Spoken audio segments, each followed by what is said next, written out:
आप सभी को मेरा सादर नमस्ते और मेरे चैनल की ओर से आप सभी को नवरात्रि की हार्दिक शुभकामनाएं।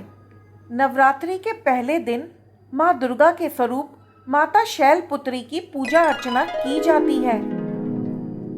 माता शैलपुत्री को सती के नाम से भी जाना जाता है। माता शैलपुत्री की पौराणिक कथा के अनुसार एक बार प्रजापति दक्ष ने एक महायज्ञ का आयोजन किया। इस यज्ञ में उन्होंने सभी देवताओं को आमंत्रित किया, किंतु भोलेनाथ को आमंत्रित नहीं किया। जब माता सती को यह ज्ञात हुआ कि उनके पिता दक्ष अपने महल में एक यज्ञ का आयोजन कर रहे हैं, तो वो वहां जाने के लिए व्याकुल हो उठी। उन्होंने भोलेनाथ को ये बात बताई। भगवान भोले शंकर बोले, देवी पार्वती, लगता है प्रजापति दक्ष हमसे कुछ रुष्ट हैं।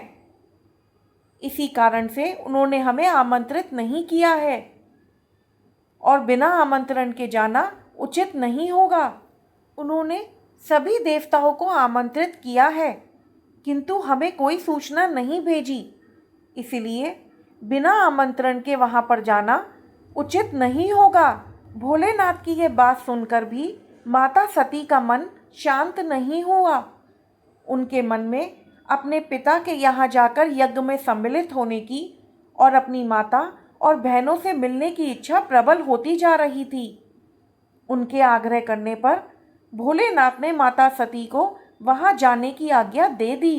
भोलेनाथ से आज्ञा पाकर माता सती बहुत ही प्रसन्नता और उत्साह के साथ अपने मायके पहुंची। जब वो वहां पर पहुंची तो उन्हें ये एहसास हुआ कि कोई भी उनसे प्रसन्नता पूर्वक बात नहीं कर रहा था। केवल उनकी माता ही थी जो उनसे प्रेम पूर्वक मिली। उनकी बहनों की बातों में भी व्यंग था। उनके पिता ने भी भोलेनाथ के लिए बहुत ही अपशब्द कहे। यह सब सुनकर माता सती का मन शोक, ग्लानि और क्रोध से भर उठा। उन्हें ये एहसास हुआ कि भोलेनाथ की बात ना मानकर और यहाँ पर आकर उन्होंने बहुत ही बड़ी भूल कर दी है। परिवारजनों का ऐसा रूखा व्यवहार देखकर और अपने पिता द्वारा भगवान भोले शंकर का अपमान किए जाने पर उनका मन बहुत ही दुख, ग्लानि और क्रोध से भर उठा। तब माता सती ने अपने इस रूप को वहीं पर योग अग्नि से जलाकर भस्म कर दिया। जब इस दुखद घटना के बारे में भगवान भोले शंकर को पता चला, तब उन्होंने क्रोध में आकर प्रजापति दक्ष का पूरा यज्ञ ही विध्वंस कर दिया। और इसके बाद माता सती ने अगले जन्म में शैलराज हिमालय की पुत्री के रूप में जन्म लिया।